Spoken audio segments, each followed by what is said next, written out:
Hello everyone and welcome back into yet another edition of the GSMC Dead Ball Sports Podcast, brought to you as always by the GSMC Sports Network. My name is Christopher Shepard. Thank you all for tuning in to today's show. Happy Tuesday to you all. We should have a great one ahead. Starting off by continuing ranking the top 5 at each different position in the MLB. Today we look at the first and second baseman at the top of the crop.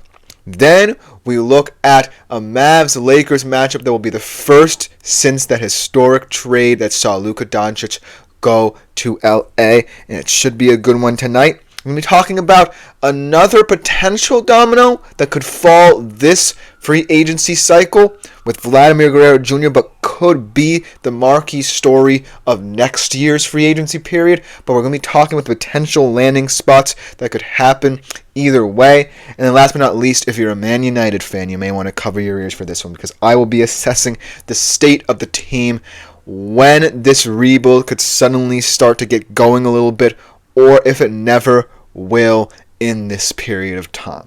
But before we get into any of that fun stuff, I do want to remind you, as always, to like, follow, and subscribe to the show and the network if you haven't done so already, to keep up to date with all of our new content around the network. If you want to contribute and interact with the show a little bit more directly, consider making yourselves availed of the Super Chat, Super Thanks, and Super Stickers features here on YouTube, as well as our website, gsmcpodcast.net. As always, the best way to contribute and interact with the show, whether it be through your comments, opinions, feedback, input, or even tips and donations, everything you do is genuinely appreciated, and it just makes our shows that much better when you, our faithful audience, are contributing to them. So without further ado, let us jump right into our first segment of today's show, continuing where we kind of left off yesterday by looking at the top 5 at each different position in the MLB, starting off today with the first baseman. Again, another list that's a little bit fluid.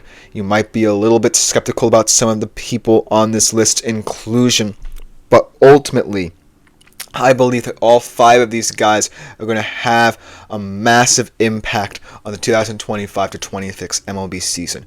Whether they're playing for contenders or teams right on the precipice of doing something great, all of these first basemen will be players who are going to be massive contributors. Whether it also be offensively or defensively, like we talked about yesterday with the catchers, all of them have their one true trait that makes them stand out from the rest of the pack. So without further ado, let's just jump right into it. Starting off with perhaps the most controversial inclusion on this list, on a team that I believe is starting to switch to more of a small ball aesthetic, but still can contend, in my opinion, a very wide open AL East, at least outside of, say, the Yankees. I think that this team could be a dark horse in the AL this season, and might be down to this guy, Yandy Diaz, one of the best hitters in that Tampa Bay Rays lineup, one of the best defensive players in this Tampa Bay lineup. And I believe it's going to be a switch from a Rays team that I feel hit for average a lot of the time and compensated for, not having that power hitter or that number one dominant guy in the middle of their lineup, to now starting to transition into trusting youth, continuing to develop that youth, but also starting to trust more of that small ball aesthetic, like I mentioned before, where pitching is going to be the focal point of what this team does best, and potentially you're not going to see this team score as many runs as you're used to. But Yandy Diaz is certainly someone in the middle of the lineup that gives them a little bit of offensive pop. He hit .330 in 2023. Did not necessarily have his best year last year. His OPS dropped over 277 points last season.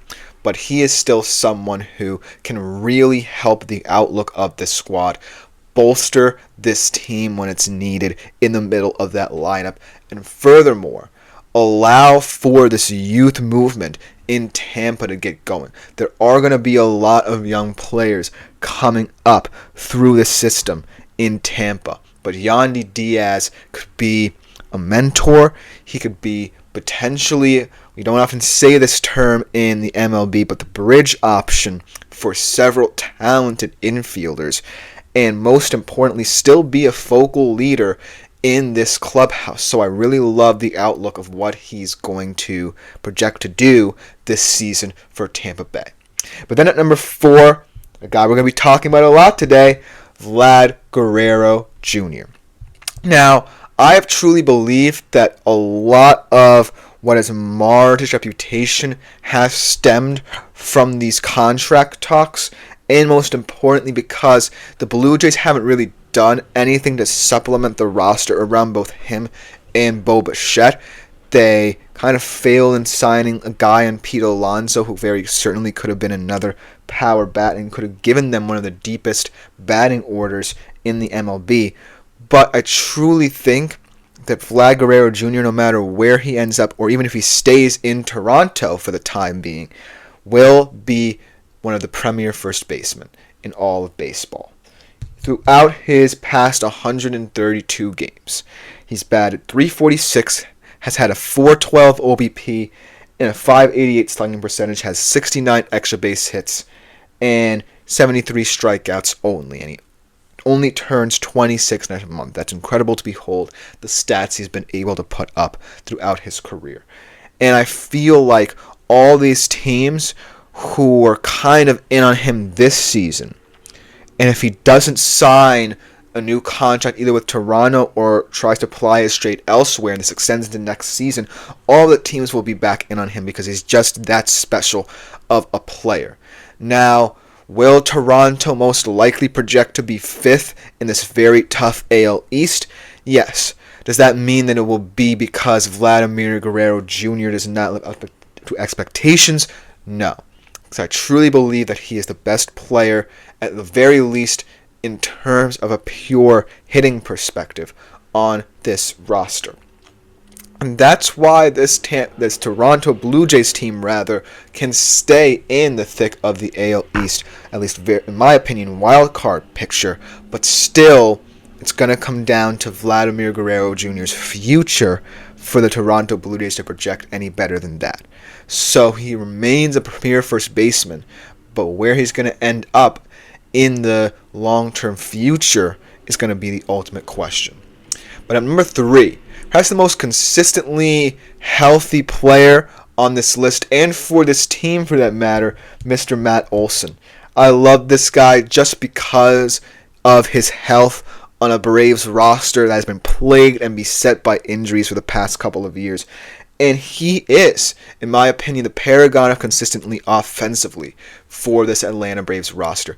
And in a very deep NL East, he could be an X factor in deciding whether or not this Braves team can be for real this season and can make a deep run in the postseason. Last year, he actually kind of had a down year, but still his down year was exceptional in his own terms.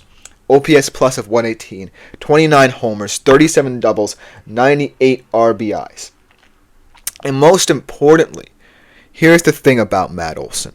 Ever since he signed with the Braves in the past 7 seasons, he's played in every single game, in all of his team's games when he was still with the A's to now, in 5 of the past 7 seasons. And for a Braves team that's looking to break through in the NL, I truly believe that you have to have someone like Matt Olson in your lineup to sustain your success.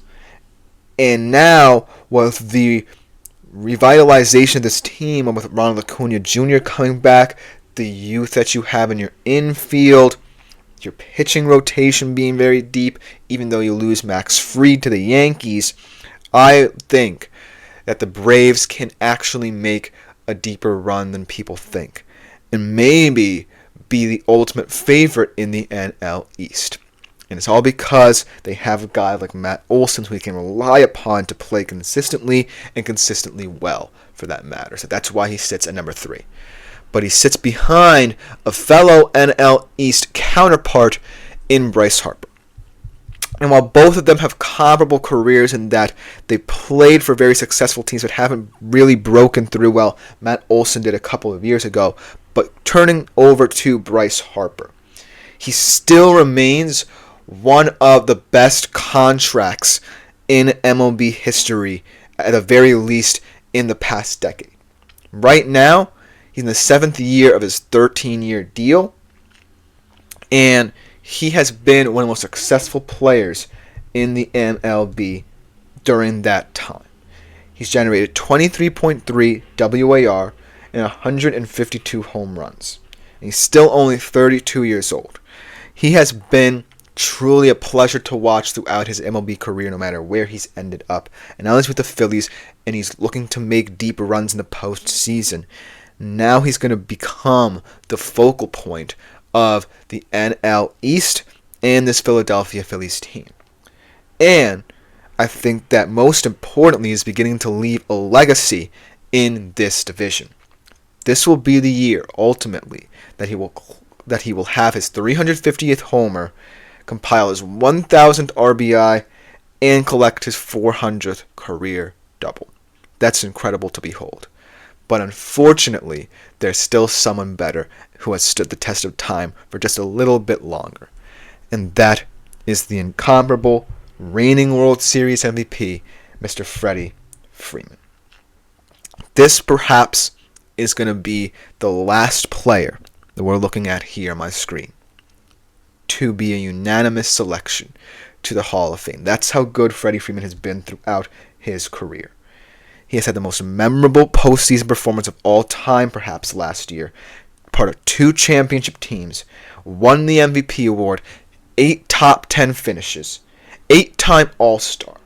He leads all active players in hits, runs, RBIs, and doubles, and he still has several years left in him. Injuries be damned.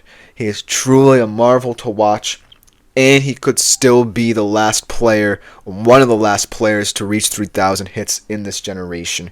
And to top it all off, he's had 11 straight seasons of 21 or more home runs. We are truly looking at a living legend, and he's going to be playing for a Dodgers team that can only hope to contend for the next 5 or 10 years for as long as Freddie Freeman is playing. Let me know what you think of these rankings in the comments below, because coming next we transition to one spot over on the base pass, the second baseman, who will top that list right after this short break.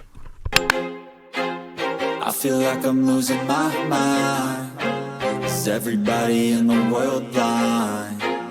Please, Lord, give me